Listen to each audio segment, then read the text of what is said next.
बहुत समय पहले एक शक्तिशाली और सुंदर पक्षी गरुड़ था, जो भगवान विष्णु का वाहन बना। गरुड़ की मां का नाम विनता था और वह एक बहुत ही धर्मपरायण और दयालु महिला थी। लेकिन उसकी बहन कद्रू, जो नागों की मां थी, ने एक चाल चली और विनता को दासी बना लिया। विनता को दासी बनाने का कारण एक शर्त थी। एक बार कद्रू और विनता ने एक शर्त लगाई थी कि सूर्यदेव के घोड़े सफेद हैं या काले। विंता ने कहा कि वे सफेद हैं, जबकि कद्रू ने कहा कि वे काले हैं। कद्रू ने छल से अपने नागपुत्रों को घोड़ों की पूंछ पर चढ़ने के लिए कहा, जिससे वे काले दिखाई दिए, और विंता ने शर्त हार गई।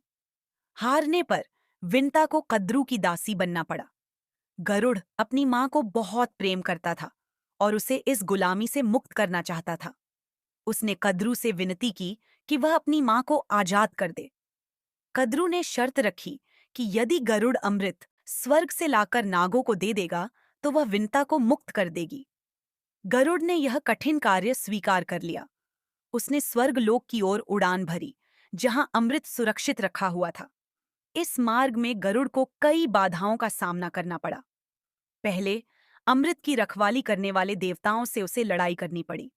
फिर उसे विशाल अग्निरेखा पार करनी पड़ी, जो अमृत के चारों ओर थी। लेकिन गरुड़ की शक्ति और साहस के कारण वह सभी बाधाओं को पार करने में सफल रहा। जब गरुड़ अमृत लेकर आया तो उसने एक चाल चली। उसने नागों से कहा कि वे पहले स्नान करें, फिर अमृत पिएं।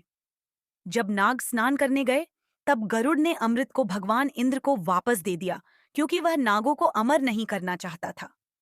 नाग वापस आने के बाद अमृत को वहां नहीं पाकर निराश हो गए। लेकिन गरुड़ ने अपना वादा निभाया और उसकी मां विनता को आजाद करवा लिया। इस प्रकार गरुड़ ने अपनी बुद्धिमानी और साहस से अपनी मां को दासी जीवन से मुक्त कराया। इस वीर कार्य के कारण भगवान विष्णु ने गरुड़ को अपना वाहन बना लिया और तब से गरुड़ हमेशा भगवान विष्णु के साथ दिखाई देते हैं। कथा की शिक्षा: साहस, माता पिता के प्रति प्रेम और बुद्धिमानी से काम करने से किसी भी मुश्किल कार्य को पूरा किया जा सकता है।